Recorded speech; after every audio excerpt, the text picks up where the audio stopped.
সকালে ঘুমিয়ে আছে মেঘ। এমন সময় সে ঘুমের মধ্যে দেখতে পেল যে তাকে কেউ লিপ কিস করতেছে। এটা দেখে মেঘও তাকে জড়িয়ে ধরে লিপ কিস করতেছে আর বলতেছে, আজকে পাইছি তোমাকে। আজকে তো তোমাকে ছাড়তেছি না জান। উম্মুয়া, উম্মুয়া, উম্মুয়া।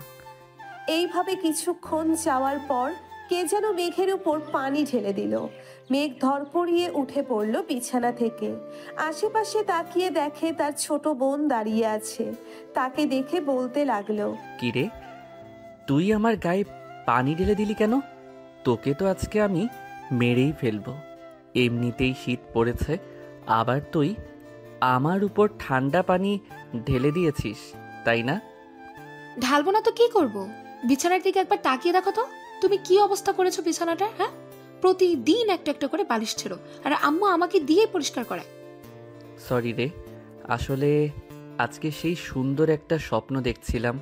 জানিস, মেয়েটা দেখতে পরীর মতো সুন্দর, ঠোঁট দুইটা গোলাপি গোলাপি। উফ, কি জোস লাগছিল জানিস। শরীরের কথা তো বাদ দিলাম, শরীরটা মনে হয় তুলো দিয়ে তৈরি করেছে আল্লাহ। এই শীতে যদি একটা বউ পাইতাম রে বইন, তাহলে তোকে অনেকগুলো চকলেট দিতাম। কথাটা শেষ হতে না হতেই সুফিয়া বেগম বিছানার ঝাড়ু নিয়ে এসে দিল দুইটা বাড়ি মেঘের পিঠে। মেঘ ব্যথায় কোকিয়ে উঠে বলতে লাগলো, আহ আম্মু, আমাকে মারলে কেন? আমি বুঝি ব্যথা পাই না? তরে মারবো না তো আর কারে মারবো? প্রত্যেকদিন তুই একটা না একটা জিনিস নষ্ট করিস। তোকে তো কোনো কিছুই কিনে দিব না এবার। ভেবেছিলাম বিয়ে দিয়ে দিব, কিন্তু তা আর দিব না। আম্মু, বিয়ে দিলে তোমার ছেলের কপালে বউ থাকবে কিনা সন্দেহ আছে। কারণ তোমার ছেলের স্বপ্নের মধ্যে যেই সব করেছে, যদি বউ পায় তাহলে তো গলা টিপে মেরে ফেলবে। তাড়াতাড়ি ফ্রেশ হয়ে কলেজে যা বলতাছি। আর মেঘলা নিচে, তোর বান্ধবী এসে বসে আছে। ফ্রেশ হয়ে তাড়াতাড়ি স্কুল যা, আমি ঘর গোছাচ্ছি। ঠিক আছে আম্মু, যাচ্ছি। মেঘ ফ্রেশ হয়ে কলেজের জন্য রেডি হয়ে চলে আসলো খাবার টেবিলে। মেঘ খেয়াল করে নাই যে মেঘলার বান্ধবী সোফায় বসে বসে টিভি দেখতেছে। মেঘ খাওয়া দাওয়া করে তার বাইক নিয়ে সোজা চলে গেল কলেজ মাঠে। এইদিকে মেঘলাও রেডি হয়ে খাওয়া দাওয়া করে তার বান্ধবীকে নিয়ে বেরিয়ে গেল স্কুলের উদ্দেশ্যে। কিছু দূর যাওয়ার পর মেঘলার বান্ধবী বলতে লাগলো, আচ্ছা মেঘলা, ওইটা কি তোর ভাই ছিল নাকি? আর বলিস না, প্রতিদিন একটা না একটা কিছু করবেই। আজকে কোলবালিশ ছিঁড়ে ফেলেছে।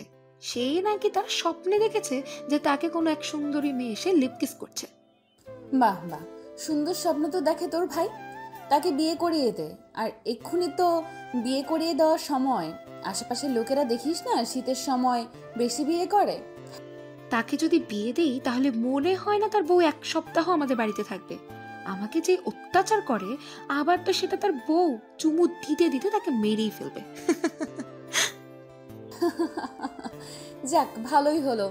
আজকে মুডটা খারাপ ছিল, তোর কথা শুনে মুডটা একদম ঠিক হয়ে গেল। মেঘলা আর আফরিন চলে গেল ক্লাসে। এইদিকে মেঘ তার বন্ধুদের কাছে এসে ব্যাগটা ছুঁড়ে মারলো প্রান্তর বুকে আর বলতে লাগলো, জীবনটা মনে হয় স্বপ্ন দেখে দেখেই পার করে দিতে হবে। বিয়ের বয়স তো হয়েছে, আমার আম্মু আব্বু বিয়ে দেয় না কেন আমাকে বলতো? তোকে আবার বিয়ে দিবে তোর আম্মু আব্বু? তুই প্রতিদিন যা শোনাস আমাদের, আমার মতো মনে হয় না তুই এক সপ্তাহ ঘরে বউ রাখতে পারবি। তোর এই অত্যাচারে তোর বউ এমনিতেই পালিয়ে যাবে। আরে ইমতিয়াজ, শোন আমার কথা। বল। আগে দেখ না মেঘ কি স্বপ্ন দেখেছে, এরপর না হয় তাকে সুন্দরী মেয়ের ঠিকানা দিব। ঠিক বলেছিস ইমতিয়াজ। মেঘ, শুরু কর তোর প্রতিদিন রুটিন। তাহলে শোন কি দেখেছি আজকে। আজকে সেই সুন্দর একটা স্বপ্ন দেখেছি। জানিস, মেয়েটা দেখতে পরীর মতো সুন্দর, ঠোঁট দুইটা গোলাপি গোলাপি। উফ, কি জোস লাগছিল জানিস। কোমরটা কি বলবো, নায়িকা অপসরীর মতো সুন্দর কোমর। আর কি কি দেখেছিস বল বল। ডাব দেখিস নাই? দোষ শালা, এত দিকে খেয়াল ছিল নাকি আমার? আমি তো শুধু মেয়েটার ঠোঁটে কিস করছিলাম। যেই তার জামাটা খুলতে যাবে অমনি শেষ। বাকিটা আমি বলে দেই। তোর বোন মেঘলা এক বালতি পানি তোর উপরে ঢেলে দিয়েছে, তাই না? একদম ঠিক বলেছিস, কিন্তু আমার বোন যে আমার উপর পানি ঢাললো, এটা তুই জানলি কি করে? স্বাভাবিক বিষয়।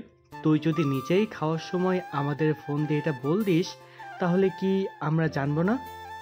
আমি ফোন দিয়েছিলাম নাকি তোদের? দিয়েছিলি। এখন তবে একটা সুন্দরী মেয়ের ঠিকানা দেই। আজকেই এই কলেজে ভর্তি হয়েছে। তুই যাকে নিয়ে প্রতিদিন সুন্দর স্বপ্ন দেখিস, এটাই হয়তো সেই মেয়ে। তাহলে দেরি করতেছিস, করেন এখনই দে, আমি তাড়াতাড়ি গিয়ে প্রপোজ করে আসি, পরে না হয় চুমু দিব লাইনে আসলে। ওই যে একটা মেয়ে দেখতেছিস না, একা দাঁড়িয়ে আছে বোরকা পরে, ওইটাই তো সুন্দরী পরী। তাড়াতাড়ি যা গিয়ে প্রপোজ করে দে, তা না হলে কিন্তু পরে দেখিস পাখি উড়াল দিবে।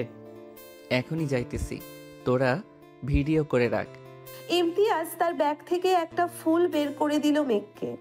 এইদিকে মেঘ ফুলটা হাতে নিয়ে স্টাইল করে হাঁটতে হাঁটতে চলে গেল ওই মেয়েটার কাছে। আশেপাশে তাকিয়ে দেখে কেউ নেই, তাই মেঘ হাঁটু গেড়ে বসে প্রপোজ করতে লাগলো। আমি জানি না তুমি কোন রাজ্যের রাজকুমারী, আমি জানি না তোমার পরিচয়। আমি তোমাকে প্রতিদিন স্বপ্নে দেখি, তোমার ঠোঁটে কিস করি। তুমি কি হবে আমার রাজ্যের রাজকুমারী? তুমি কি হবে আমার মনের রাজকন্যা? আমি তোমাকে সুখে রাখবো। I love you. এটা বলে মেঘ চোখ খুলতেই দেখতে পেল একটা মহিলা বোরখা পরে দাঁড়িয়ে আছে এই জায়গায়। মহিলাটা মেঘের হাত থেকে ফুলটা নিয়ে বলতে লাগলো, আমি হব তোমার রাজ্যের রাজকুমারী। তুমি আমাকে ছেড়ে যেও না প্রিয়। আমি যে তোমার অপেক্ষা ছিলাম এতদিন। I love you too baby. মেঘ এটা দেখে তো দিল ভো দৌড়। এক দৌড়ে চলে আসলো তার বন্ধুদের কাছে। মেঘ আসতেই সবাই হাসাহাসি করতে লাগলো। ইমন, তোর প্ল্যানটা তো সেই ছিল রে। মেঘের অবস্থা দেখার মতো হয়েছে। শালারা, তোদের তো আজকে আমি মেরেই ফেলবো। তোরা সব জেনে বুঝে আমার সাথে এমন করেছিস, তাই না রে? আরে শালা, ওইটা তো আমাদের ক্লাসের রিধির মা। আমি কি জানতাম ওইটা রিধির মা হবে? আমি তো দেখেছি রিধি দাঁড়িয়ে ছিল, সবাই কথা বলতেছে। এমন সময় মহিলাটা এসে পিছন থেকে মেঘকে জড়িয়ে ধরে বলল, আমাকে রেখে কোথায় যাচ্ছ আমার আশিক? প্লিজ প্লিজ এখানে দাঁড়াও আশিক। আমি যে তোমাকে খুব ভালোবাসি আশিক। আম্মু গো, আমি আর বিয়ের কথা বলবো না গো, আমাকে বাঁচাও তোমরা কেউ এসে। শালা, তুই এবার তোর রাজকুমারীকে নিয়ে বাসর কর গিয়ে। আন্টি, আপনি ওর সাথে যান, আপনাকে মানাইছে আমার বন্ধুর সাথে। আপনি যে এই বয়সে এত স্মার্ট ছেলের প্রপোজ পাবেন ভাবতেই পারি নাই। যা দুষ্টু ছেলে, আমাকে আন্টি ডাকছো কেন? আমাকে ভাবি ডাকবে ভাবি।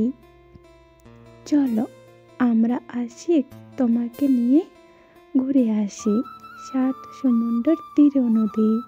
মহিলার কথা শুনে মেঘ তো কান্না করে দেওয়ার মতো অবস্থা। কোনো রকম তার বাইকটা স্টাডি দিয়ে ওইখান থেকে কেটে পড়লো। মেঘ আর এইদিকে হাসাহাসি করতেছে সবাই। যাক, আজকে একটু বেশি মজা পেলাম। চাচি, এই ছেলেটা একটু বউ পাগল তো, তাই আর কি আপনার সাথে এমন করেছে। কিছু মনে করবেন না, আপনাকে তার মা ভেবে এটা বলেছে। ও আচ্ছা, আমি যে ভাবছিলাম আমাকে তোমার গার্লফ্রেন্ড ভেবেছে। কালকে আমার আশিক এর জন্য আবার আসবো। এই কলেজে তোমরা কেউ কিছু বলবে না, বলে দিলাম। ঠিক আছে, কেউ কিছু বললো না, আপনি এখন যান। মহিলাটা চলে যেতেই সবাই ও চলে আসলো। ক্লাসে দুটো ক্লাস করে সবাই বেরিয়ে চলে আসলো মাঠে। চলুন এখন পরিচয় পর্বটা দিয়ে দেওয়া যাক। মেঘ হচ্ছে এই কলেজের টপার। সে একবার মুখে চাই বলে তাই করে দেখায়। এবার ইন্টার সেকেন্ড ইয়ারের ছাত্র সে।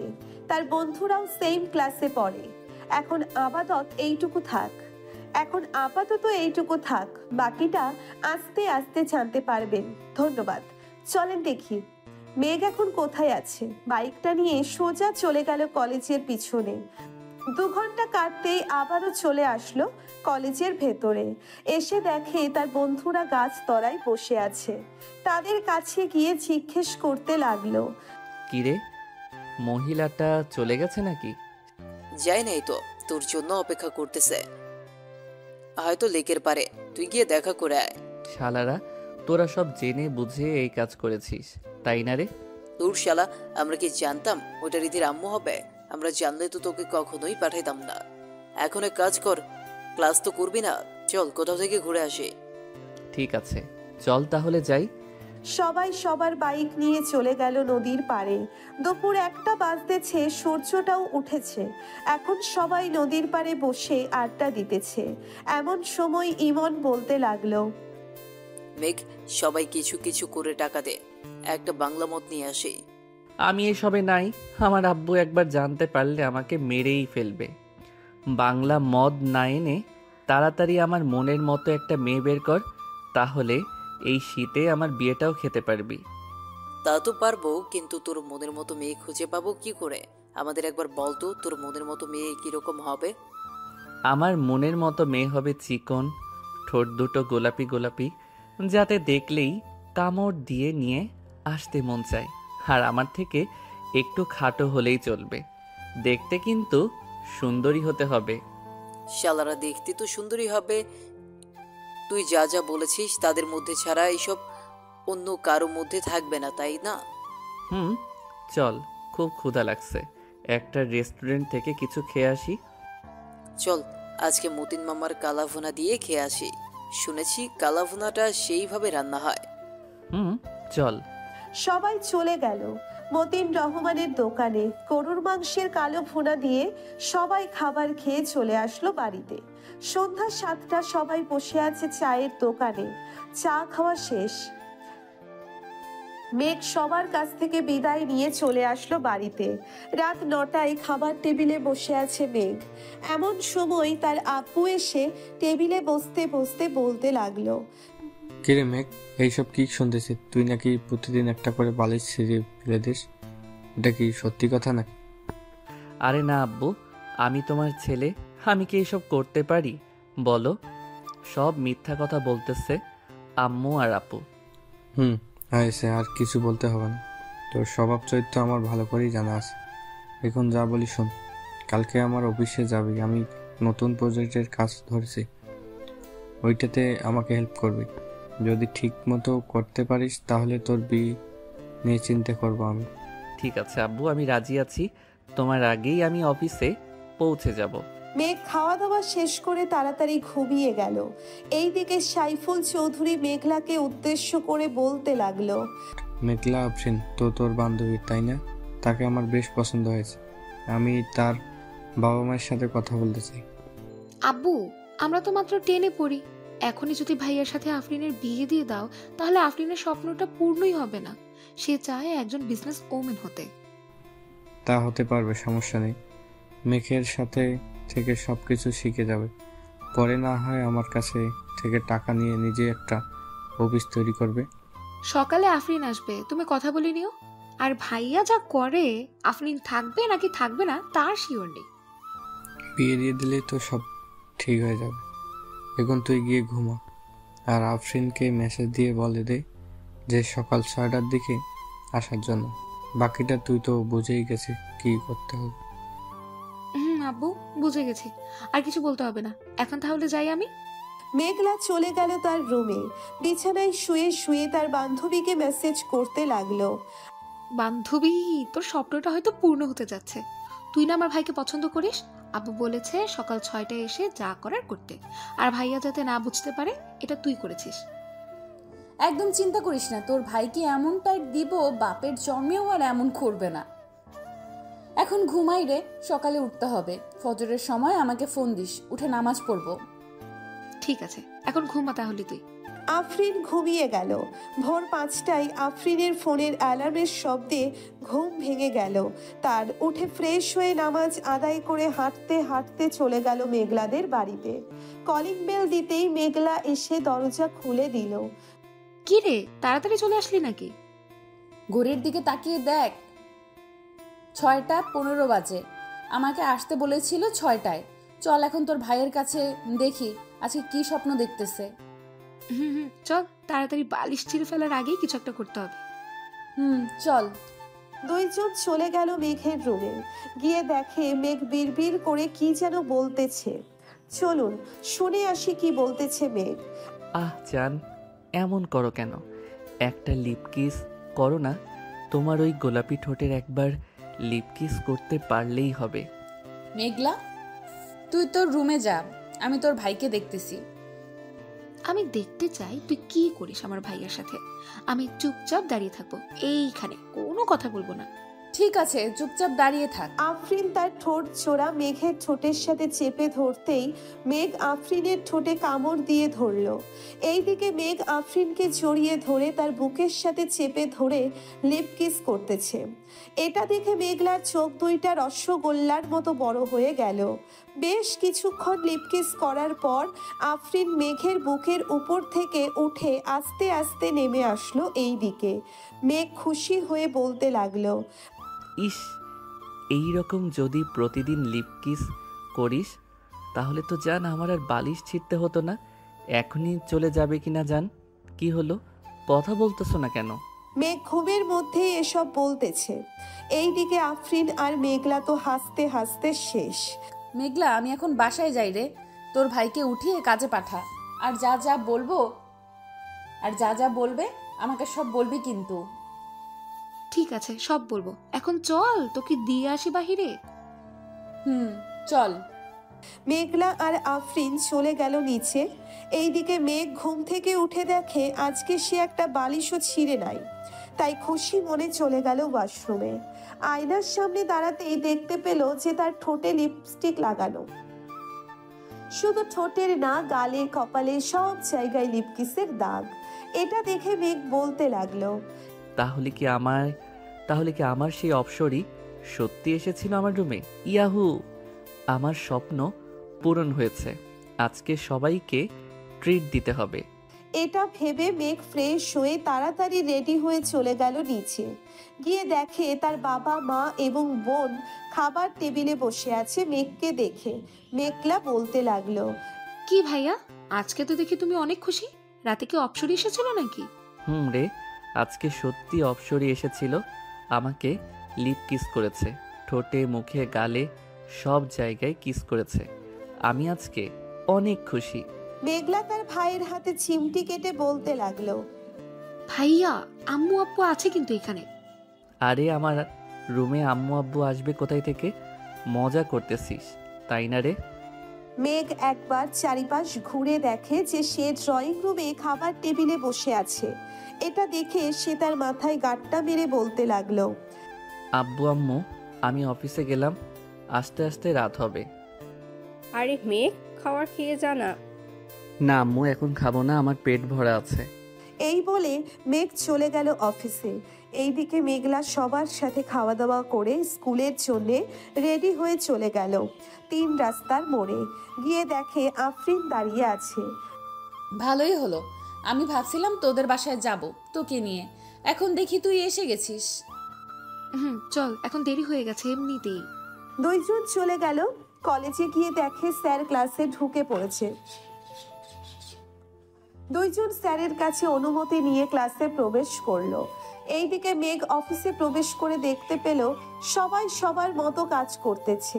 তাই মেঘ সোজা চলে গেল তার বাবার কেবিনে। বসে বসে কিছু ফাইল দেখতেছিল। এমন সময় অফিসের ম্যানেজার আসলো আর বলতে লাগলো, স্যার, আমাদের অফিসে আজকে নতুন একটা প্রজেক্ট ডিল হবে প্রায় 200 কোটি টাকার উপরে। যদি এই ডিলটা ফাইনাল হয়ে তাহলে আমাদের অফিস আরও বড় হবে এবং দেশের বাইরেও এই অফিসটা নিয়ে আলোচনা করা হবে। তাই ভালোভাবে প্রেজেন্টেশন করতে হবে। এই নিন ফাইলটা, আপনি একবার দেখে নিন। ঠিক আছে, আপনি যান, আমি ফাইলটা দেখে নিতেছি। ম্যানেজার চলে গেল। এইদিকে মেঘ ফাইলটা বের করে প্রজেক্টটা দেখতে লাগলো সবকিছু ঠিকঠাক আছে নাকি। সবকিছু ঠিকঠাক থাকলে ফাইলটা টেবিলে রেখে অফিসারটা ঘুরে ঘুরে দেখতে লাগলো। কিছুক্ষণ ঘোরাঘুরি করার পর আবারও চলে আসলো তার বাবার কেবিনে। এসে দেখে তার বাবা চলে এসেছে। মেঘ, সব কিছু দেখে নিয়েছিস তো? ভালো করে প্রেজেন্টেশন করিস যাতে প্রজেক্টটা আমাদের হাতেই থাকে, অন্য কারো হাতে না যায়। ইনশাল্লাহ আব্বু, তুমি কোনো চিন্তা করো না, এই প্রজেক্টটা আমরাই পাবো। তা ওরা কখন আসবে? এই তো আর 10 মিনিটের মধ্যে চলে আসবে। চল আমরা মিটিং রুমে গিয়ে বসে পড়ি। চলো আব্বু, যাই তাহলে। সাইফুল এবং মেঘ চলে আসলো মিটিং রুমে। বেশ কিছুক্ষণ পর কয়েকজন বিদেশি ক্লায়েন্ট আসলো। তাদের সাথে মিটিং করতেছে মেঘ। এইদিকে সাইফুল চৌধুরী বসে বসে দেখতে লাগলো মেঘ কি করতেছে। 1 ঘন্টা যেতেই মিটিংটা শেষ হয়ে গেল। বিদেশি ক্লায়েন্টরা মেঘকে উদ্দেশ্য করে বলতে লাগলো, Mr. Meg Choudhury, we really like your project. We want to give you this project. Take this. There is 100 crores taka here. We will give the remaining 100 crores taka after the work is completed. The deal is final. Deal is final. ওরা চলে গেল। এইদিকে পুরো অফিসে মিষ্টিমুখ করাতে লাগলো সাইফুল চৌধুরী, কারণ আজকে এই কর্মচারীদের কারণেই সে 200 কোটি টাকার প্রজেক্টটা পেয়েছে। আব্বু, এখন তার কাজ নেই, আমি না হয় বাড়িতে চলে যাই। বাড়িতে যাইতে হবে না, প্রজেক্টের কাজটা কিভাবে করবে তুই একটু বুঝিয়ে দিয়ে যা সবাইকে, তাহলে ওরা কাজ শুরু করে দেবে। আব্বু, আজকে কাজ করার কোনো প্রয়োজন নেই, তাদেরকে ছুটি দিয়ে দাও, কালকে থেকে কাজ না হয় শুরু হবে। ঠিক আছে, তাহলে তুই যা, আমিও তাদের সাথে একটু আলোচনা করে ছুটি দিতেছি। আর এইখানে 1 লক্ষ টাকা আছে, তোর যা ইচ্ছা কর, কিছুই বলবো না। ধন্যবাদ আব্বু তোমাকে। মেঘ তার বাইক নিয়ে চলে আসলো কলেজে। এখনো কলেজ ছুটি দেয় নাই, তাই কদম গাছের নিচে বসে আছে মেঘ। এমন সময় কালকের মহিলাটা আবার আসলো মেঘের কাছে। মেঘের কাঁধে মাথাটা রেখে বলতে লাগলো, আমার সোনা, আমার ময়না পাখি, কালকে আমাকে রেখে তুমি কোথায় পালিয়ে গিয়েছিলে? চলো না, তোমাকে নিয়ে রেস্টুরেন্টে যাই। আরে বইন, তুই আমার পিছু করা ছেড়ে দে, আমি ভুল করে তোকে প্রপোজ করে ফেলেছি, আমি তোর পায়ে পড়তেছি, তুই আমাকে ছেড়ে দে। মেঘ মহিলাটার পা ধরে মাপ চাইতেছে। এটা দেখে রিধি মেঘের কাছে এসে বলতে লাগলো, আরে মেঘ, তুমি আমার মায়ের কাছে মাপ চাইতেছো কেন? আম্মু মেঘ কি কিছু করেছে তোমাকে যে সে মাপ চাইতেছে? না রে রিধি, মেয়ে একটু মাপ চাচ্ছে না। আমি আসার সময় মাঠে পড়ে গিয়েছিলাম, মেঘ আমাকে এনে এখানে বসিয়েছে আর দেখছে আমার পায়ে কিছু হয়েছে কি না। ধন্যবাদ মেঘ, আমার মাকে দেখে রাখার জন্য। আম্মু চলো বাড়িতে চলে যাই, আর হয়তো ক্লাস হবে না।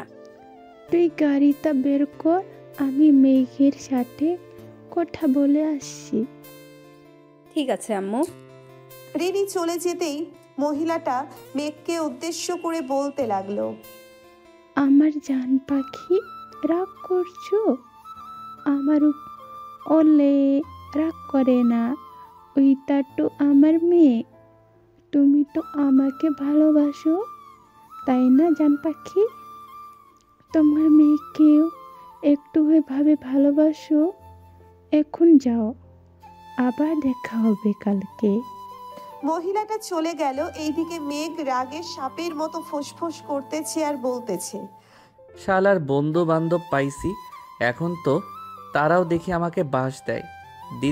দিতে থাক, আমি আমার অপসরীকে পেয়ে গেছি, আজকে আমাকে কিসও করেছে, আমি এতেই খুশি। শালা, তোকে তোর অপসরে কিস করে নাই, তোকে কিস করেছে ইঁদুর। শালারা সত্যি আজকে আমার অপসরী কিস করেছে আমাকে, তা না হলে আমি কি আর এইখানে থাকি? চল, আজকে ট্রিট দিব। আজকে আমাদের বলবি না তোর অপসরে কি কি করেছে তোর সাথে? বলবো তো, আগে রেস্টুরেন্টে চল, এরপর না হয় আমি সব বলবো তোকে। আজকে 2টা সুখবর আছে। তাহলে তো যেতেই হয়, তবে বিল কি তুই আমাদের হাতে ধরিয়ে দিবি নাকি আবার? না, যে আজকে আব্বু আমাকে 1 লক্ষ টাকা দিয়েছে, এই দেখ, বলেছে যা ইচ্ছা তাই করার জন্য। তোকে একটা ভালো কাজ দিই, করতে পারবি তুই? ভালো কাজ আবার করতে পারবো না কেন? বল, কি করতে হবে?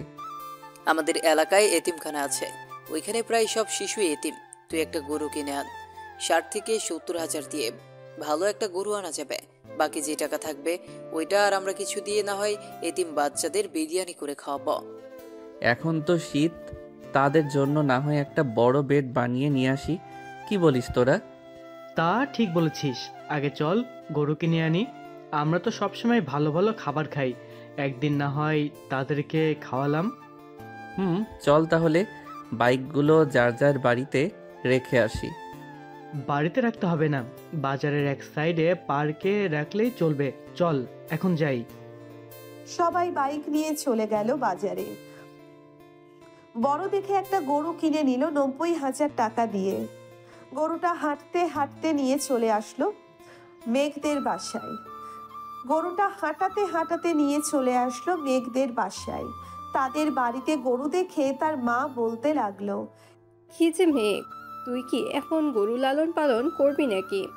না আম্মু, এটা এতিমখানার জন্য নিয়ে এসেছি। আজকে বড় একটা প্রজেক্ট পেয়েছি আব্বু, তাই আমাকে 1 লক্ষ টাকা দিয়েছিল। ওইটা দিয়েই আর কি ভাবতেছি এতিমখানার শিশুদের বিরিয়ানি করে খাওয়াবো। ভালো করেছিস, আমি না হয় কিছু টাকা দিব নে, ওই টাকাগুলো দিয়ে না হয় বাচ্চাদের জন্য কিছু কিনে আনিস। ঠিক আছে আম্মু, আমি এখন বাজারে যাব। আজকে রাতের মধ্যেই সব কিছু রেডি করে ফেলবো। ঠিক আছে যা, আমিও কিছু খাবার দিয়ে দেই গরুটাকে। এই বলে সুফিয়া বেগম চলে গেল ঘরে। এইদিকে মেঘ তার দিকে বন্ধুদের নিয়ে চলে আসলো মাদ্রাসায়। মেঘকে দেখে হুজুর খুশি হয়ে গেল, কারণ মেঘ প্রতি মাসে বাচ্চাদের জন্য কিছু না কিছু দেয়। আসসালামু আলাইকুম হুজুর। ওয়ালাইকুম আসসালাম মেঘ, কেমন আছো? আর এই সন্ধ্যাবেলায় আসলে যে? আলহামদুলিল্লাহ ভালো আছি হুজুর। আমি এই মাদ্রাসার সকলকে বিরিয়ানি খাওয়াতে চাই, তাই একটা গরু কিনে এনেছি। এখন তো শীতকাল, তাই বাচ্চাদের জন্য জামা কাপড় আর বেডের ব্যবস্থা করতে চাচ্ছিলাম। আপনি কি বলেন? বেড তো তোমার আব্বু দিয়েছে, এখন আর কিছু লাগবে না। মাদ্রাসার সকলের এক কালার ড্রেস যদি পারো তাহলে বানিয়ে দাও, তাতেই চলবে। ঠিক আছে, কালকেই সবার মাপ নিয়ে যাবে দর্জি। এখন যাই তাহলে হুজুর। মেঘ চলে গেল বাজারে, যা যা লাগবে সব কিছু কিনে নিয়ে চলে আসলো বাসায়। এই রাতে খাওয়া দাওয়া করে রুমে বসে আছে এমন সময় মেঘলা প্রবেশ করলো মেঘের কেবিনে। মেঘলাকে দেখে মেঘ বলতে লাগলো, কিছু বলবে নাকি? ভাইয়া, অপসরের চেহারাটা দেখেছো নাকি? দেখে থাকলে বলো, আমি দেখি সেরকম মেয়ে পাই কিনা। তার মুখ তো আমি দেখি নাই, তবে আমি আন্দাজ করতে পারতেছি যে তার ডান গালে ছোট্ট একটা তিল আছে আর ঠোঁটের নিচে ছোট্ট একটা তিল আছে। ইয়াহু, তার মানে আমি পেয়ে গেছি তোমার অপসরীকে। আর চিন্তার কোনো কারণ নেই, তুমি নিশ্চিন্তে থাকতে পারো। তোমার অপসরী তোমার কাছেই আছে, সে প্রতিদিন আসবে, এটা বলে দিলাম কিন্তু। তাহলে তো ভালোই হলো। অপসরীর ঠোঁটজোড়া অনেক মিষ্টি রে, যা বলে বোঝাতে পারবো না। আচ্ছা, তো তুমি মাদ্রাসার জন্য বিরিয়ানি কবে তৈরি করবে? কালকে তো শুক্রবার, কালকেই করবে নাকি? হ্যাঁ, কালকে করব। কেন, কোনো সমস্যা নাকি? না, কোনো সমস্যা নেই। এখন আমি ঘুমোতে যাই, গরু জবাই করার সময় আমাকে ডাক দিও। মেঘলা চলে গেল তার কেবিনে, গিয়ে ঘুমিয়ে পড়ল। রাত প্রায় 3টে, এমন সময় কলিং বেল বেজে উঠল। এত রাতে বেল বাজতে দেখে সাইফুল তার স্ত্রীকে উদ্দেশ্য করে বলতে লাগলো, কি ব্যাপার, এত রাতে কে এসেছে আমাদের বাড়িতে? আমিও তো জানি না কে এসেছে, চলো তো নিচে গিয়ে দেখি। কি ব্যাপার, তোমরা এত রাতে এখানে এসেছো যে? আঙ্কেল, মেঘ আমাদের আসতে বলেছে, তাই তো এসেছে। কিরে মেঘ, এত রাতে ওদের আসতে বললি কেন? কোন দরকার আছে না? আব্বু, গরুটা এখনই জবাই করব, তাই ওদের ডেকে এনেছি। এই তোরা যা, গিয়ে ফ্রেশ হয়ে নে, আমি বাইকটা নিয়ে হুজুরকে ডেকে আনতেছি। তাদের আর যেতে হবে না, এখন আমি উঠে গেছি, আমি যাইতেছি। তুই এক কাজ কর, গরুটা যেইখানে জবাই করবি ওইখানে জায়গাটা পরিষ্কার করে নে। ঠিক আছে আব্বু। সবাই সবার কাজে লেগে পড়লো। এইদিকে মেঘলাও ঘুম থেকে উঠে গেছে, মেঘের সাথে মেঘলাও কাজ করতেছে। এটা দেখে সুফিয়া বেগম বলতে লাগলো, মেঘলা, তুই গিয়ে ঘুমা, শীত পড়েছে, অনেক বাতাস, এর জন্য থাকতে হবে না। আমার কিছুই হবে না আম্মু, তোমরা কাজ করো, আমি তোমাদের জন্য চা আর কফি বানিয়ে নিয়ে আসছি। ঠিক আছে, যা তাহলে। মেঘলা চলে গেল। এইদিকে সকাল 7টার আগেই সবাই সবার কাজ শেষ করে ফেললো। বাবুর্চিদের খবর দিতেই ওরাও চলে আসলো। বাবা, এখানে তো মনে হচ্ছে 4 মণের উপরে গোস্ত আছে। এখন পুরোটাই রান্না করব নাকি রেখে দেব কিছুটা? আপনার অনুমান করে পুরোটাই বিরিয়ানি করে ফেলেন। ঠিক আছে বাবা। 12টার মধ্যে সকল রান্না শেষ করে ফেললো। এইদিকে বাড়ির মহিলারা প্যাকেট করতেছে সকল খাবার, যাতে প্রত্যেক বাড়িতে 2-3টে করে দেওয়া যায়। নামাজ শেষ করেই সবাইকে সব দিয়ে দিল। এইদিকে মেঘ খাবার খেয়ে তার বন্ধুদের সাথে কিছুক্ষণ আড্ডা দিয়ে চলে গেল তার রুমে। বিছানায় শুয়ে পড়তেই তার ঘুম চলে আসলো। এইদিকে আফরিন বসে আছে মেঘলার রুমে। মেঘলা, আমি তোর ভাইয়ার রুমে চাইতেছি, কেউ যদি জিজ্ঞাসা করে তাহলে বলবি তোর রুমে ঘুমাচ্ছি। এখন ভাইয়ার রুমে গিয়ে কি করবি তুই? ভাইয়া তো ঘুমোচ্ছে মনে হচ্ছে। ঘুমাক, তাকে জ্বালানোর জন্যই তো যাইতেছি আমি। আফরিন চলে গেল। মেঘের রুমে গিয়ে দেখে মেঘ একটা কোলবালিশকে জড়িয়ে ধরে ঘুমাচ্ছে। এটা দেখে আফরিন আস্তে আস্তে কোলবালিশটা মেঘের কাছ থেকে নিয়ে সোফায় রেখে আফরিন শুয়ে পড়ল মেঘের সাথে। এইদিকে মেঘ সুন্দর একটা গন্ধ পেল। আফরিনের শরীর থেকে গন্ধটা তার নাকে যেতেই বলতে লাগলো, আমার অপসরি, তুমি এসেছো, আমাকে একটু জড়িয়ে ধরো অপসরি, আমি তোমার ওই ঠোঁটের মৃদু স্বাদটা নিতে চাই। আফরিন কোনো কথা না বলেই মেঘের বুকে মাথা রেখে ঘুমিয়ে গেল। দেখতে দেখতে সন্ধ্যা হয়ে আসলো। আজানের শব্দ কানে আসতেই আফরিনের ঘুম ভেঙে গেল। মেঘের বুকের উপর থেকে উঠে আস্তে আস্তে রুম থেকে বের হয়ে চলে গেল মেঘলার রুমে। গিয়ে দেখে মেঘলা নামাজে দাঁড়িয়ে গেছে। এটা দেখে আফরিনও ফ্রেশ হয়ে অজু করে মেঘলার সাথে নামাজ আদায় করে নিল। রাতে সবাই খাবার টেবিলে খাবার খাচ্ছে।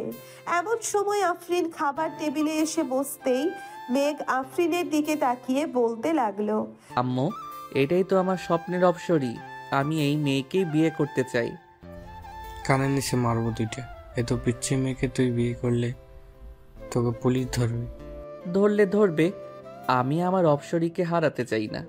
আমাকে 1 মাসের মধ্যে এই মেয়ের সাথে বিয়ে দিবে, তা না হলে কিন্তু আমি এই বাড়ি ছেড়ে চলে যাব।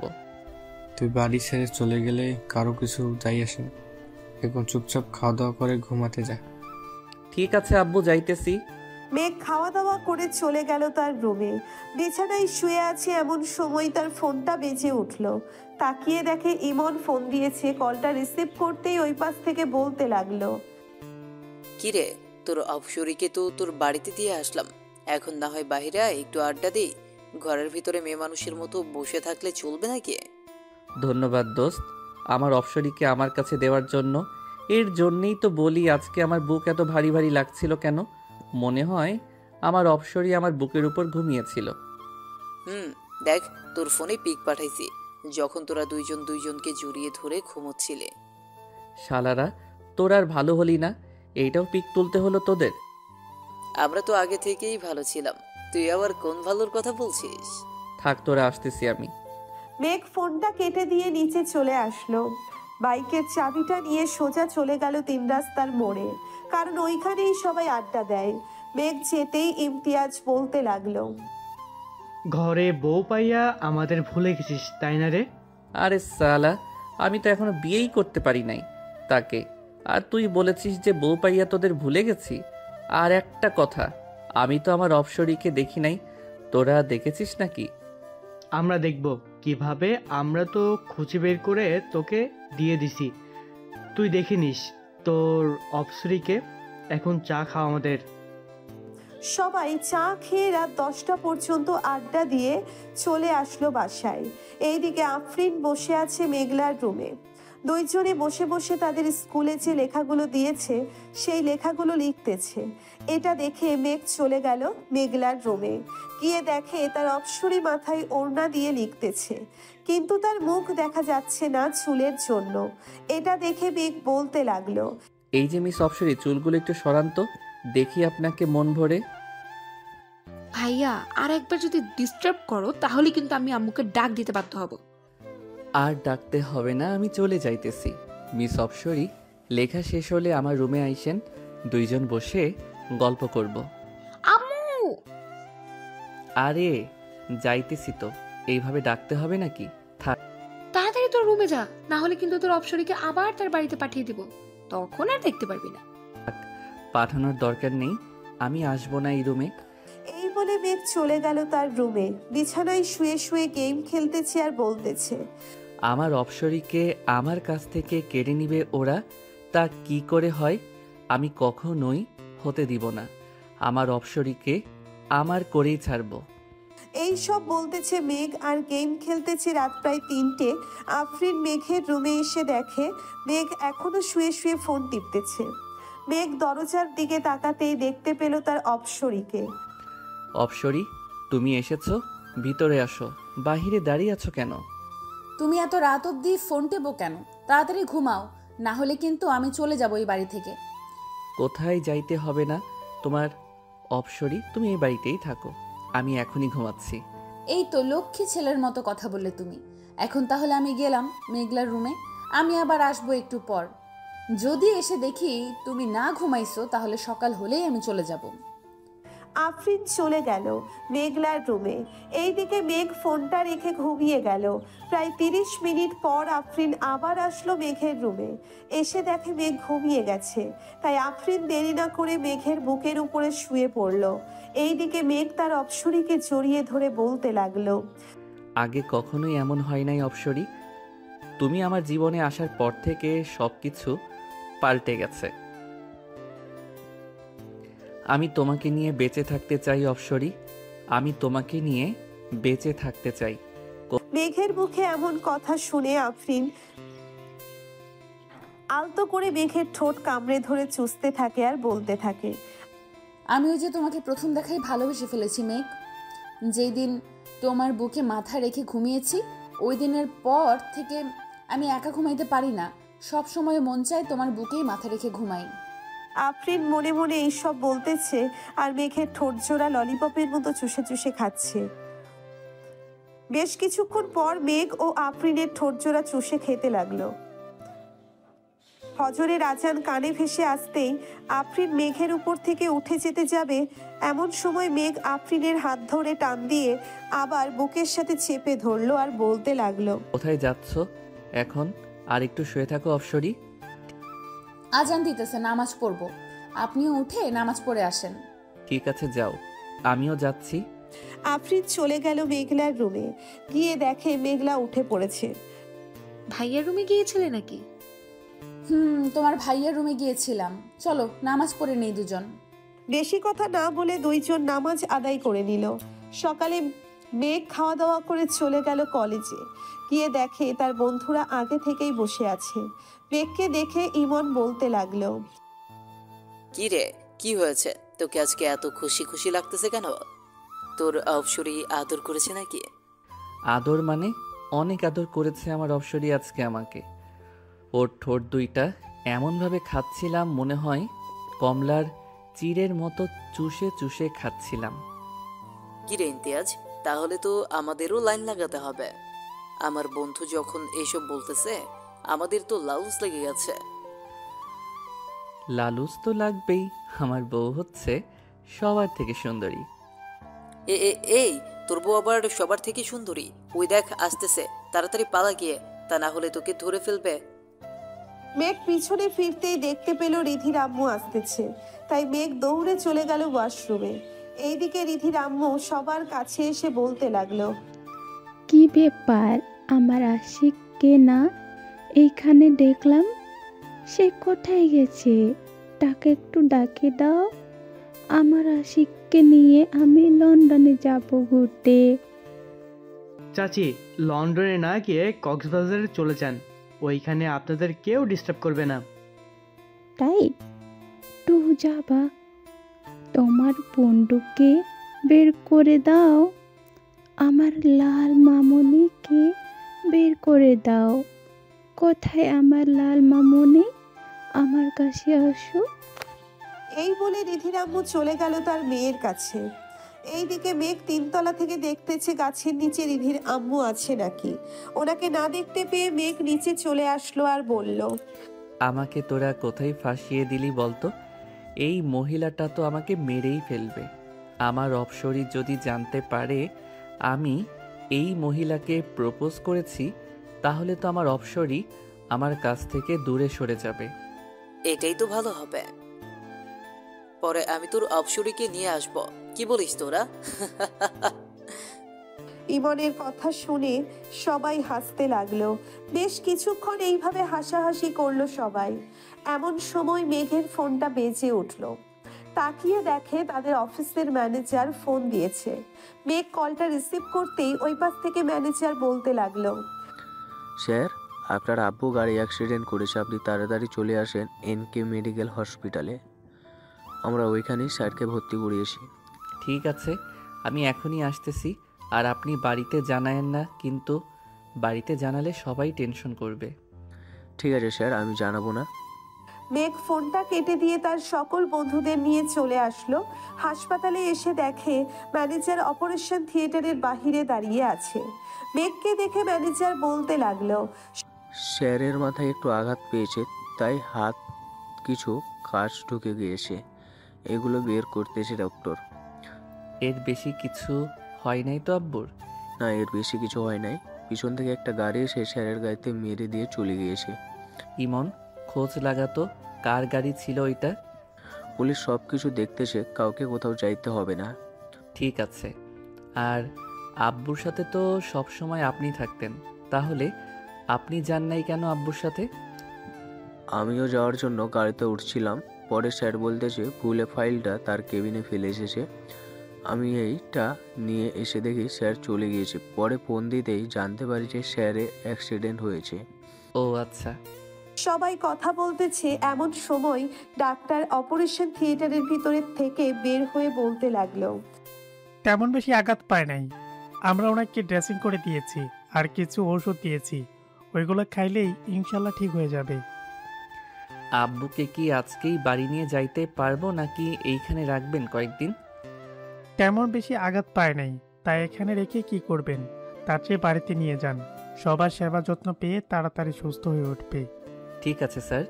ম্যানেজার আঙ্কেল, আপনি হাসপাতালের বিলটা দিয়ে অফিসে চলে যান, আর যদি কোনো কিছু দরকার হয় তাহলে আমাকে ফোন দিবেন, আমি গিয়ে সমাধান করে আসব। স্যার, আজকে একটা মিটিং ছিল, এই মিটিং তো স্যার করতে পারে নাই। আমি ওনাদেরকে জানিয়ে দিয়েছি, ওনারা বলেছে কালকে মিটিং করবে সকাল 10টায়, আপনি চলে আসেন। ঠিক আছে, এখন তাহলে আমি যাই। মেঘ তার আব্বুকে নিয়ে চলে আসলো বাড়িতে। কলিং বেল দিতেই মেঘলা এসে দরজা খুলে দিল। তার বাবার এমন অবস্থা দেখে কান্না করে দিল মেঘলা। এটা দেখে সাইফুল বলতে লাগলো, আরে মেঘলা, কান্না করছিস কেন? আমার তো কিছু হয়নি, সামান্য একটু ব্যথা পেয়েছি। তোমাকে বারণ করা সত্ত্বেও তুমি কেন অসুস্থ শরীর নিয়ে অফিসে গেছো ভাইয়া? কে বললে বুঝি ভাইয়া যাইতে পারতো না? তোমাকে বারণ করা সত্ত্বেও তুমি কেন অসুস্থ শরীর নিয়ে অফিসে গেছো ভাইয়া? কেউ বললে বুঝি ভাইয়া যেতে পারতো না? যাইতে তো পারতো, কিন্তু মিটিংটা আমার করার কথা ছিল, তাই তো তোর ভাইকে যাইতে দেয়নি। এখন তো আমি অসুস্থ, সবকিছু তোর ভাইকেই দেখতে হবে। মেঘ, আমাকে রুমে দিয়ে আয়। আব্বু চলো। মেঘ তার আব্বুকে রুমে দিয়ে আসলো। বিকাল 5টায় মেঘ চলে আসলো। অফিসে এসে দেখে সবাই এক জায়গায় দাঁড়িয়ে আছে। এটা দেখে মেঘ বলতে লাগলো, কি ব্যাপার, তোমরা এখানে দাঁড়িয়ে আছো কেন? কোনো সমস্যা হয়েছে? আমার কি? স্যার, আমাদের একজন কর্মী মারা গিয়েছে, ওনাকে আমরা বাঁচাতে পাই নাই। কিভাবে মারা গিয়েছে আর তোমরা কোথায় ছিলে সবাই? এতগুলো মানুষের মধ্যে থেকে একজন মানুষ মারা যায় কিভাবে? স্যার, আমরা আমাদের কাজ করছিলাম, পরে দেখতে পাই আব্দুল্লাহর শরীরে কারেন্টের শক লেগেছে। এটা দেখে আমরা সবাই তাকে ছাড়িয়ে অনেকক্ষণ মারার পর যখন ঠিক হচ্ছিল না, তখন আমরা তাকে হাসপাতালে নিয়ে যাই। ওইখানে ডাক্তার বলেছে রোগী মৃত। এখন ওনার পরিবার চলবে কি করে? আমাদের অফিসে কেন আছে? আমরা তার পরিবার চালাবো। তার বাড়িতে কে কে আছে কেউ জানলে আমাকে বলো। স্যার, ওনার বাড়িতে একটা ছেলে আছে, 18 বছরের মতো হবে। আর ওনার লাশ কি করব আমরা এখন? কিছু করতে হবে না, তার লাশ আমি নিয়ে যাব তাদের বাড়িতে। তোমরা সবাই আবার কাজ শুরু করো। আমি আব্বুর সাথে কথা বলতেছি, দেখি আব্বু কি বলে। ঠিক আছে স্যার, আপনি কথা বলেন, আমরা কাজ করি তাহলে। সবাই কাজ করতেছে। মেঘ তার বাবার সাথে কথা বলে ব্যাংক থেকে 3 লক্ষ টাকা তুলে নিয়ে চলে গেল ওই লোকটার বাড়িতে। লোকটার পুরো পরিবার কান্না করতেছে। এটা দেখে মেঘের চোখেও পানি চলে আসলো। টাকাগুলো লোকটার স্ত্রীর হাতে দিয়ে তাকে বলতে লাগলো, এইটা আমাদের অফিসের কার্ড। আপনার ছেলেকে কালকে অফিসে পাঠাবেন, ওর চাকরি হয়ে যাবে। ঠিক আছে স্যার, আর এই টাকাগুলো নিয়ে যান। আমাদের টাকা লাগবে না, আপনার বাবা আমাদেরকে অনেক কিছু দিয়েছে। এই টাকাগুলো আমার বাবাই আপনাদেরকে দিতে বলেছে, তাই তো আমি দিয়েছি। আর আপনার ছেলেকে কালকে পাঠিয়ে দিয়েন। এখন আমি যাই তাহলে। মেঘ চলে আসলো বাসায়। রাতে খাওয়া দাওয়া করে বসে আছে, এমন সময় আফরিন তার পাশে বসলো।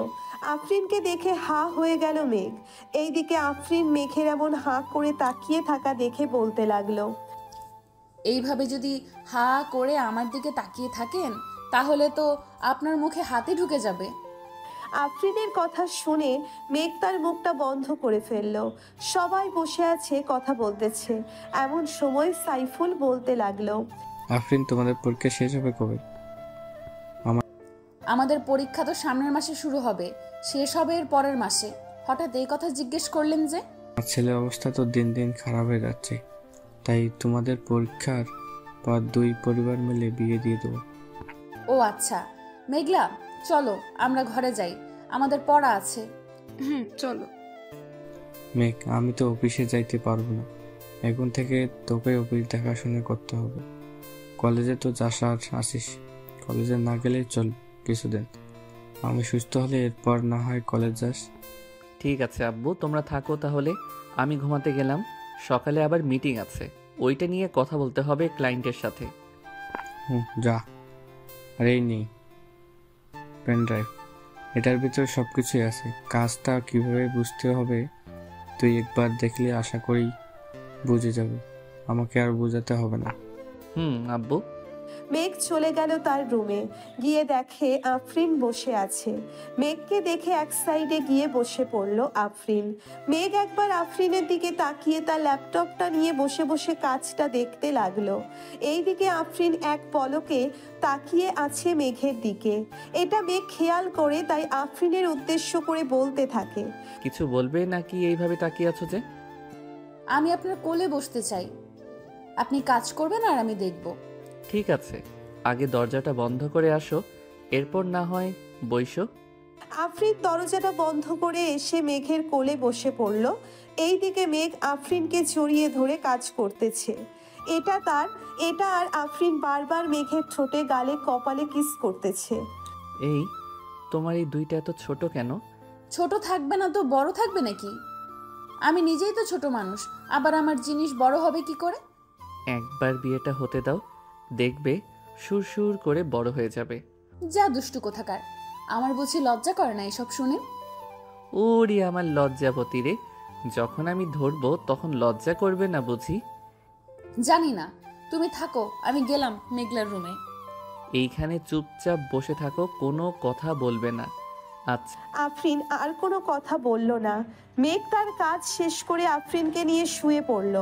আফরিনের পেটে সুরসুরি দিতেই আফরিন লাফ দিয়ে উঠে পড়ল আর বলতে লাগলো, তোমার সাথে থাকা যাবে না, তুমি অনেক দুষ্টুমি করো, আমি গেলাম।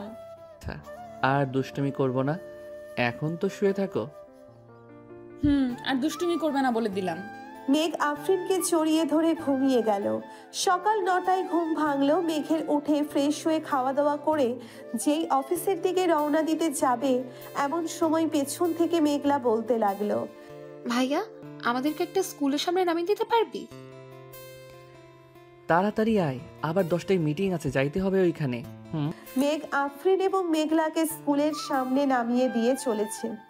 গেল অফিসে গিয়ে দেখে ক্লায়েন্টরা চলে এসেছে। মেঘ তার পেন ড্রাইভটা বের করে বোঝাতে লাগলো প্রজেক্টটা কিভাবে কি করতে হবে। বোঝানো শেষ করে মেঘ চলে গেল তার আব্বুর কেবিনে বসে বসে কাজ করতেছে। এমন সময় দারোয়ান এসে বলতে লাগলো, স্যার, রহিমের ছেলে এসেছে। আপনি নাকি বলেছে তাকে আসার জন্য এখানে? পাঠিয়ে দাও তাকে, আমি কথা বলে নিতেছি তার সাথে। ঠিক আছে স্যার। মেঘ বসে বসে ল্যাপটপে কাজ করতেছে। এমন সময় রহিমের ছেলে কেবিনে প্রবেশ করলো। তাকে দেখে মেঘ হাসি খুশি ভাবে বলতে লাগলো, ভিতরে আসো তামিম, এইখানে বসো। স্যার, আমাকে একটা কাজ দিবেন বলেছিলেন, তাই এসেছিলাম। আব্বু তো আর নেই, এখন তো পরিবারটা আমাকেই দেখতে হবে। হুম, তা তো দেখতেই হবে তামিম, তুমি কোনো চিন্তা করো না। যখন যা লাগবে আমাকে বা আব্বুকে বলবে, তাহলে দিয়ে দিবে আব্বু। এই অফিসটা তৈরির সময় থেকে তোমার আব্বু কাজ করে এসেছে, এখন আল্লাহ তাকে নিয়ে গেছে। দোয়া করি তাকে জান্নাতবাসী করুক, আমিন। তা তুমি এইসব কাজ পারো তো? স্যার, পারি। আব্বু আমাকে সব কিছু শিখিয়ে দিয়েছে। আগে মাঝে মধ্যে আসতাম আব্বুর খাবার নিয়ে, তখন একটু একটু শিখেছে। তাহলে আজ থেকে তোমার আব্বু যে মেশিনগুলো চালাইতো ওইগুলো তুমি চালাবে এখন থেকে। ঠিক আছে স্যার, তাহলে আমি আজ থেকেই কাজে লেগে পড়ি। আচ্ছা যাও তাহলে, আর সাবধানে কাজ করবে কিন্তু। তুমি একা একা কিছু করতে যেও না, এইখানে অনেক লোক আছে, ওদের ডাক দিবে। ঠিক আছে স্যার। তামিম চলে গেল তার কাজে। এইদিকে মেঘ তার কাজ শেষ করে চলে আসলো। বাসায় এসে দেখে আফরিনের আম্মু আব্বু এসে বসে আছে। তাদের দেখে মেঘ সালাম দিল। আসসালামু আলাইকুম, কেমন আছেন? ওয়ালাইকুম আসসালাম, আলহামদুলিল্লাহ ভালো আছি। তুমি কেমন আছো মেঘ? আমিও আলহামদুলিল্লাহ ভালো আছি। আপনারা বসেন, আমি ফ্রেশ হয়ে আসতেছি। মেঘ চলে গেল তার রুমে। ফ্রেশ হয়ে চলে আসলো, নিচে এসে দেখে সবাই বসে আছে। মেঘও তাদের সাথে বসে পড়ল। মেঘ, আমি চাইছিলাম তোমাদের বিয়েটা দিয়ে দেওয়ার জন্য, এখন তুমি কি বলো? আঙ্কেল, আফরিনের পরীক্ষা শেষ হোক, এরপর না হয় বিয়ে করব। আর তো কয়েকটা দিন রয়েছে, আমিও না হয় অফিসের কাজটা বুঝে নেই। সাইফুল, তুই কি বলিস? আফরিন তো সারাদিন তোদের বাসায় থাকে, আশেপাশে মানুষ তো জানিস কেমন সমালোচনা করে। ঠিক আছে, তাহলে আজকে কাজে ডেকে বিয়ে পড়িয়ে দিই। আফরিন, এর পরীক্ষা শেষ হলে না হয় অনুষ্ঠান করব। এখন তুই যা বলবি আমি তাই করব। ছোট থেকে তো তুই যা বলছিস আমি তাই করছি। ঠিক আছে, তাহলে আজকে রাতেই কাজে ডেকে বিয়ে করে দিই। সবাই কথা বলতেছে, এইদিকে মেঘ তাদের মাঝখান থেকে উঠে চলে আসলো ছাদে। আকাশের দিকে তাকিয়ে ভাবতে লাগলো সেই রাতগুলোর কথা। এখন তো তার অপসরই তার সাথেই থাকবে, এখন তো তার অপসরই তার সাথেই থাকবে। এই সব ভাবতেছে, এমন সময় পেছন থেকে কে যেন মেঘকে জড়িয়ে ধরলো আর বলতে লাগলো, আমার অনেক দিনের ইচ্ছা আজ পূর্ণ হবে। আমি তোমাকে অনেক ভালোবাসি মেঘ। আফরিনকে পেছন থেকে টেনে এনে মেঘের সামনে দাঁড় করিয়ে বলতে লাগলো, আমিও তোমাকে ভালোবাসি, কিন্তু এখন বিয়ে করলে তোমাকে নিয়ে বাহিরে ঘুরতে গেলে তো মেয়েরা আমার দিকে তাকাবে না, তাই ভাবতেছি আরও কয়েক বছর পর বিয়ে করব। কি বললি কুত্তা? আমাকে রেখে অন্য মেয়েদের সাথে টাঙ্কি মারিস? আজকে দেখ তোর কি অবস্থা করি, শুধু রাতটা হতে দে। এখন কিছু করলাম না, সকালে তুই হাঁটতে পারবি না এমন অবস্থা করব। আমাকে ভয় দেখিয়ে কোনো লাভ নেই, আমি তোমার মতো পিচ্চি মেয়েকে ভয় পাই না। সো এখন এইখান থেকে যাও। ভয় পাস না তো ঠিক আছে, শুধু দেখ কি করি আমি তোকে রাতের বেলা। এই বলে আফরিন রাগে চলে গেল নিচে। এইদিকে মেঘ তো মহা খুশি তার অপসরীকে রাগিয়ে দিয়ে। রাতে সবাই খাওয়া দাওয়া শেষ করে বসে আছে। এমন সময় কলিং বেলের শব্দ পেল সবাই। আপনারা বসেন, আমি দেখে আসতেছি কে এসেছে। এই বলে আফরিন চলে গেল দরজা খুলতে। দরজাটা খুলতেই দেখতে পেল কাজী সাহেব দাঁড়িয়ে আছে। ওনাকে সালাম দিয়ে ভিতরে নিয়ে আসলো আফরিন। সবাই বসে আছে সোফায়। এমন সময় কাজী বলতে লাগলো, কার কার বিয়ে হবে তাদের আইডি কার্ড বা জন্ম নিবন্ধনটা নিয়ে আসেন। কাজী সাহেব, মেয়ের বয়সটা একটু কম, আপনি বিয়ে পড়িয়ে দিয়ে যান। যদি কোনো সমস্যা হয় আমি দেখে নেব। দেখুন, এটা তো আইনগত অপরাধ। মেয়ের বয়স 18 না হলে বিয়ে দেওয়া। আচ্ছা, আপনি আনেন, সব কিছু আমি দেখে নিচ্ছি। সবকিছু নিয়ে দিতেই কাজী সাহেব তার খাতায় যা যা লেখার দরকার তা লিখে নিল। কিছুক্ষণের মধ্যে সকল নিয়ম কানুন মেনে মেঘ তার আফরিনের বিয়েটা হয়ে গেল। এইদিকে কাজী তার পাওনা টাকা নিয়ে যেতেই সাইফুল বলতে লাগলো, মেঘ, আফরিনকে নিয়ে ঘরে যা, অনেক রাত হয়েছে, আবার কালকে অফিসে যাইতে হবে। ঠিক আছে আব্বু, যাইতেছি। আফরিন আর মেঘ চলে আসলো রুমে। এইদিকে মেঘ বিছানায় বসতেই আফরিন বলতে লাগলো, দাঁড়িয়ে কথা বলতে হবে কেন? সোজা হয়ে দাঁড়াও, তোমার সাথে আমার কথা আছে। বসে কথা বলো, তাহলেই তো হয়। আমি বসে বসে কথা বলতে পারি না, দাঁড়িয়ে কথা বলো। মেঘ দাঁড়াতেই আফরিন বিছানায় ঝাড়ু দিয়ে মেঘকে পিটাতে লাগলো আর বলতে লাগলো, ঘরে এত সুন্দর একটা বউ থাকতে তুই অন্য মেয়েদের দিকে তাকাস, আজকে তোর চোখ তুলে নিব। এই বলে আফরিন মেঘকে জোরে জোরে পিটাতে লাগলো। মেঘের চিৎকার শুনে নিচ থেকে সবাই দৌড়ে চলে আসলো উপরে। মেঘের দরজার সামনে দাঁড়িয়ে মেঘলা বলতে লাগলো, কি হয়েছে ভাবি? ভাইয়া চিৎকার করছে কেন? তোমার ভাইয়ার মাথায় ভূত চাপছে, সে নাকি অন্য মেয়ের কাছে যাবে, তাই একটু নেল পলিশ লাগাচ্ছিলাম। ও আচ্ছা। আব্বু আম্মু চলো চলো নিচে যাই, ভাবি ভাইয়াকে সাইজ করুক। ভাইয়া কিছুদিন ধরে দেখছি একটা মেয়ের পেছনে ঘুরছে। তাহলে তো আমারও যাওয়া দরকার। বৌমা এমনভাবে মারবে যাতে কালকে আর বিছনা থেকে উঠবে না পারে। যদি সকালে ডাক্তারের প্রয়োজন হয় তাহলে ডাক্তার ডেকে আনবো। ঠিক আছে আব্বু, আপনারা যান, আমি আপনার ছেলেকে এমনভাবে সাইজ করব যাতে আর কোনো দিন কোনো মেয়ের দিকে না তাকাতে পারে। সবাই চলে গেল নিচে। এইদিকে মেঘ চিৎকার করতেছে আর বলতেছে, বউ, আমাকে মাফ করে দাও। আমি আর কখনোই কোনো মেয়ের দিকে তাকানো তো দূরের কথা, তার দিকে চাইবো না। কি বললি তুই কুত্তা? আমার দিকে চাইবি না? তাহলে তোর চোখ রেখে কি করব? তোর চোখটাই তুলে ফেলি। ও মা গো, বাঁচাও গো, ও আল্লাহ গো, আমাকে বাঁচাও এই ডাইনি মেয়ের হাত থেকে। আগে তো শান্ত শিষ্ট ছিল, এখন এটা তো একটা আস্তা ডাইনি হয়ে গেছে। ডাইনি তো আমি, এখন দেখ কি করি তোকে। কিছুক্ষণ মারার পর আফরিন ক্লান্ত হয়ে যায় আর বলতে থাকে, এখন কান ধরে উদ্বাস করবি 1000 বার, আমি সারা রাত শুয়ে শুয়ে দেখবো। ও বউ, একটু কম করা যায় না? আমি আর কখনোই এমন করব না, বললাম তো তোমাকে। ঠিক আছে, তুই যখন এটা বলতেছিস তাহলে তোর কথা মেনে নিলাম। যা, 200 বার কান ধরে উদ্বাস করবি। পরে কি করতে হবে আমি বলতেছি। এরপরেও আরো কাজ করতে হবে? জি মহারাজ, এরপরও কাজ করতে হবে। এখন তাড়াতাড়ি উঠবস করতে থাকেন তো। মেঘ উঠবোস করতে লাগলো। 200 বার কান ধরে উঠবোস করতে করতে তার হাঁটু যেন খুলে পড়ে যাবে এমন অবস্থা। কান ধরে উঠবোস করা শেষ হতেই কোনো রকম বিছানায় গিয়ে বসলো আর বলতে লাগলো, ওই অপসরি, এখন তো মাফ করো আমাকে, আমি যাই এখন ছাদে। কোথাও যাইতে হবে না, এখানে চুপচাপ বসেন। আমি নিচ থেকে আপনার জন্য খাবার নিয়ে আসতেছি। এতক্ষণ মারার পর হয়তো আপনার পেটের খাবার হজম হয়ে গেছে, আবার তো কান ধরে উদ্বাস করেছেন, এতে তো আরো বেশি। এই বলে আফরিন চলে গেল। নিচে গিয়ে দেখে মেঘলা একলা একলা মুভি দেখতেছে আর চিপস খাচ্ছে। মেঘলাকে দেখে আফরিন বলতে লাগলো, কি ব্যাপার, তুমি এখনো জেগে আছো যে? ঘুমাবে না নাকি? ঘুমাবো তো, মুভিটা শেষ হলেই ঘুমোতে চলে যাব। তার আগে আমাকে একটা কথা বলো, ভাইয়ার কি অবস্থা? সকালে কি অ্যাম্বুলেন্স আনতে হবে? না না, এমনিতেই ঠিক হয়ে যাবে। এখন খাবার খাওয়াবো আর একটু পর আদর করব, তাহলেই দেখবে সকালে তোমার ভাইকে না আমাকে হসপিটালে নিতে হবে। আপনি কি কম আছেন নাকি ভাইয়ার থেকে? আপনিও দেখিয়ে দিবেন আপনার শরীরেরও পাওয়ার আছে। কিরে, তুই আমাকে আপনি করে বলতেছিস কেন? আমি না তোর বেস্ট ফ্রেন্ড, তুই করে বলবি। তুই কি আর আমার বেস্ট ফ্রেন্ড আছিস? এখন তো আমার ভাবি হয়ে গেছিস, সেই হিসেবে তুই আমার বড়, আমি তোকে আপনি করেই বলবো। দিব কানের নিচে একটা। চল খাবার গরম করে আনি, তোরও হয়তো ক্ষুধা লেগেছে। এখন তো রাত বড়, মনে হয় যেমন 2-3 দিন চলে গেছে। আমারও এমনই মনে হয়। আচ্ছা চলো খাবার গরম করে ভাইয়াকে দিয়ে আসি।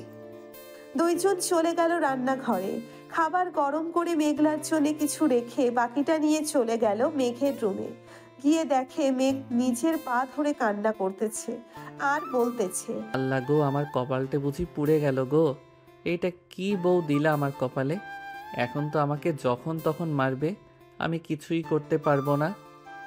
একদম ঠিক ধরেছ, আমি তোমাকে যখন তখন মারবো, কিন্তু তুমি আমার কিছুই করতে পারবে না। আমাকে যেমন মারবে তেমন আমিও তোমাকে মারবো। পরে বসে বসে শুধু কান্না করা ছাড়া আর কোনো উপায় নেই তোমার। এই দেখো, আমি এক চুমুকি 1 গ্লাস দুধ খেয়ে নিতে পারি। সো এখন বুঝে নাও আমার শরীরে কত শক্তি আছে। বুঝে গেছি, তোমার শরীরে অনেক শক্তি আছে। এখন আমাকে খাবার দাও, খুব ক্ষুধা লাগছে। মেঘ খাওয়া দাওয়া করে বিছানায় শুয়ে পড়ল। এইদিকে আফরিন থালা বাসনগুলো নিচে রেখে চলে গেল। ওপরে গিয়ে দেখে মেঘ বিছানায় চিৎপটাং শুয়ে আছে।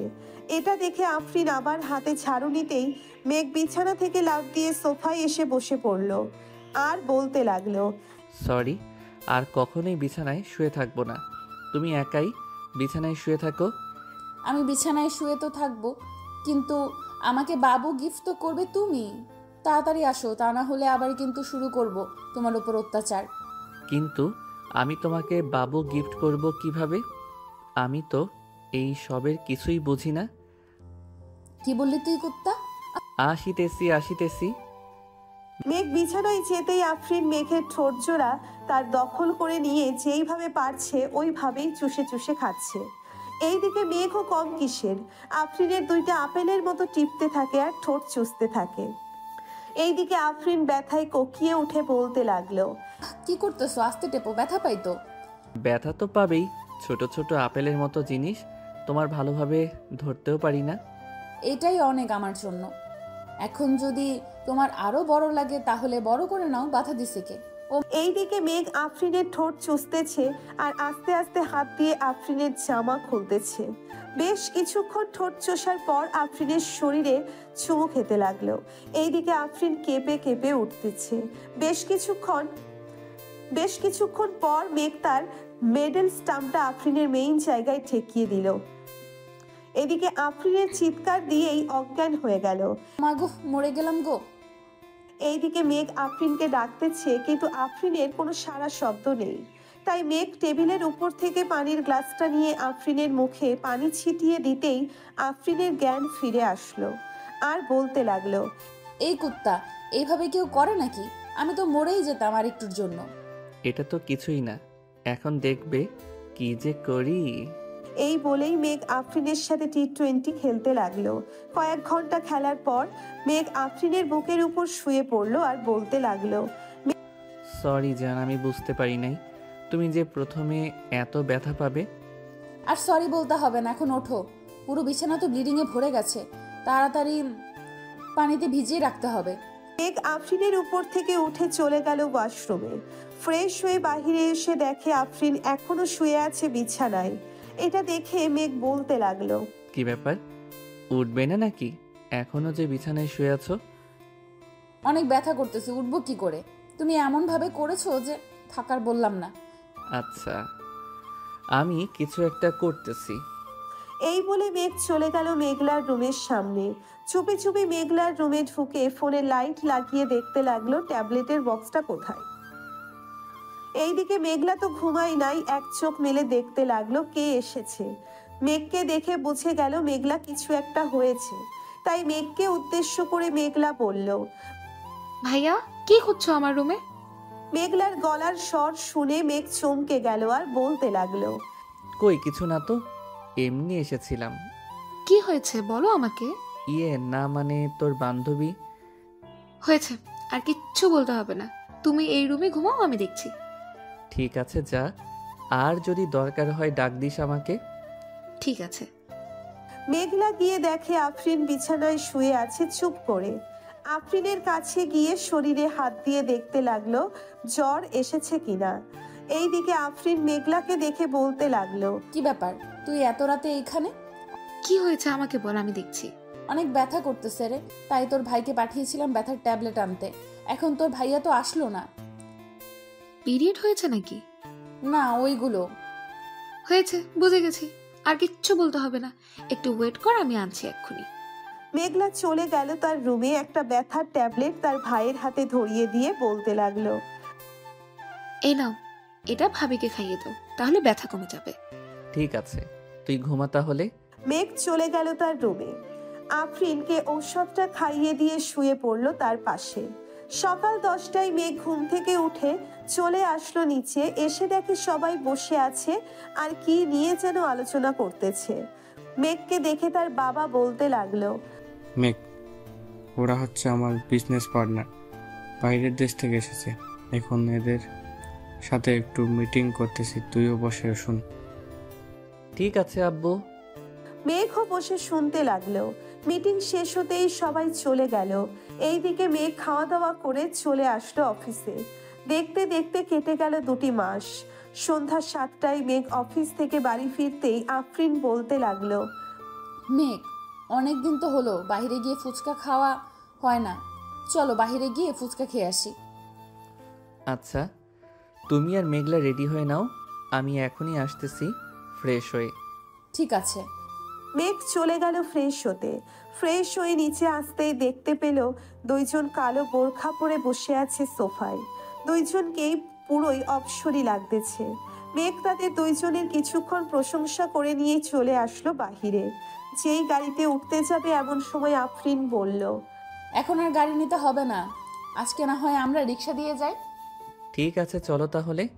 মেঘ একটা রিক্সা ডেকে 3 জন চলে আসলো আর পার্কে। এইখানে সবাই জোড়ায় জোড়ায় বসে আছে। কিছুক্ষণ ঘোরাঘুরি করে 3 জন ফুচকা খেয়ে চলে আসলো বাসায়। রাতে খাওয়া দাওয়া করতেছে এমন সময় সাইফুল বলতে লাগলো, মেঘ, সামনে শুক্রবার তোদের বিয়ে রেডি থাকিস তোরা। ঠিক আছে আব্বু, আমাদের তো শপিং করা আগেই শেষ, এখন তো আর কিছুই করতে হবে না, তাই না?